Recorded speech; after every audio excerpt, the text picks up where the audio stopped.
bienvenue. Après cette première journée intense à Vivatech sur l'IA, on va essayer de démêler un peu tout ça. Ah oui, absolument.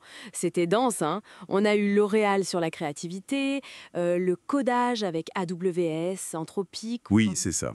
les stratégies entreprises face aux startups, McLaren et Sanofi même. Incroyable, cette collaboration. Et puis bien sûr la gouvernance avec la discussion France-Inde. Il y avait de quoi.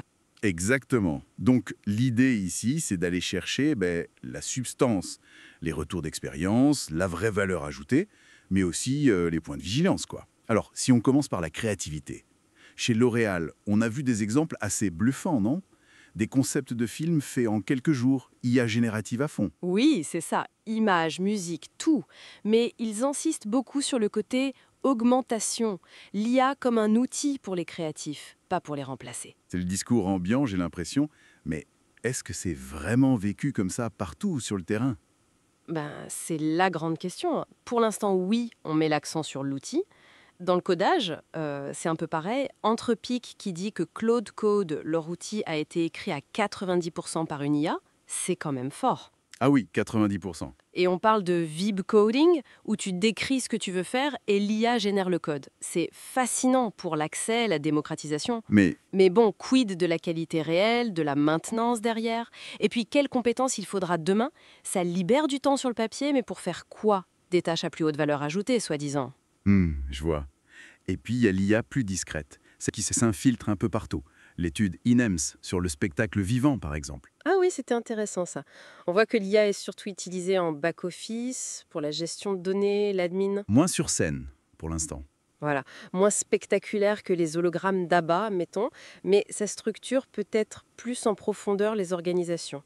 Avec des outils comme ToupAnalyze pour le support client des festivals, ça devient très concret. Et ça nous amène direct aux stratégies d'entreprise, cette adoption, même en coulisses. Le panel PwC a bien montré la friction, non? Ah oui? Entre l'agilité des startups Oui, genre Prismaï ou Picopay. et les lourdeurs ou les exigences des grands groupes comme LVMH ou Carrefour. La mise à l'échelle, la conformité, c'est pas simple. C'est clair, l'intégration, c'est toujours le défi. D'ailleurs, le conseil de Partech, le capital risqueur, était assez direct. Éviter les grands groupes au début. Oui, pour pas s'épuiser sur du spécifique, du non scalable. Ça en dit long quand même. Carrément. Mais à l'inverse, il y a des collaborations qui marchent, comme McLaren et Sanofi. Ça, c'est une belle surprise. Oui, appliquer la rigueur de la F1, l'analyse de données massives, l'optimisation des process à la production pharmaceutique. Et avec des résultats, hein. Gain d'efficacité, réduction de l'empreinte carbone, c'est pas juste de la com. La clé, apparemment, c'est moins la techno que la culture partagée, les valeurs communes. Intéressant. Mais toutes ces avancées, forcément, ça pose des questions de société plus larges. La confiance, la sécurité, c'était au cœur de la discussion France-Inde. Tout à fait. Les craintes sur l'emploi, l'utilisation des données, les biais, elles sont là, bien réelles. Et la réponse passe par l'éducation, la transparence. Avec des approches un peu différentes, non? Oui, l'Inde mise énormément sur la formation à très grande échelle pour éviter la fracture sociale. C'est une priorité nationale. Et la France? La France insiste plus sur la sensibilisation, la collaboration internationale, via le GPI par exemple, le partenariat mondial sur l'IA. L'idée, c'est de développer des standards, des outils open source, des règles communes. Et la souveraineté des données dans tout ça?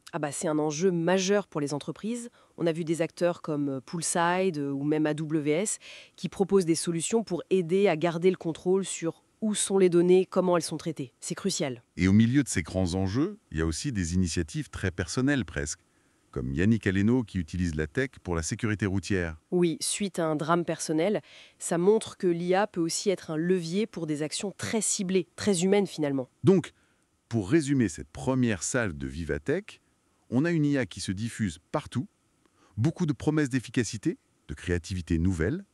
Oui, les retours d'expérience montrent un potentiel bien réel, c'est plus juste du concept. Mais Mais voilà, le déploiement réussi, c'est un sacré numéro d'équilibriste. Faut développer les compétences, construire la confiance, affiner les stratégies, surtout ce lien start-up grand groupe qui reste compliqué, et collaborer intelligemment. Les points de vigilance, ils sont partout, techniques, humains, éthiques. ce que nous lève peut-être avec une question pour la suite. Alors que l'IA déferle sur tous les secteurs, à une vitesse folle, comment on s'assure que les garde-fous, ce dont on parle entre la France et l'Inde par exemple, ne soient pas juste des déclarations d'intention? Comment on les rend vraiment opérationnels partout avant que la technologie nous dépasse complètement?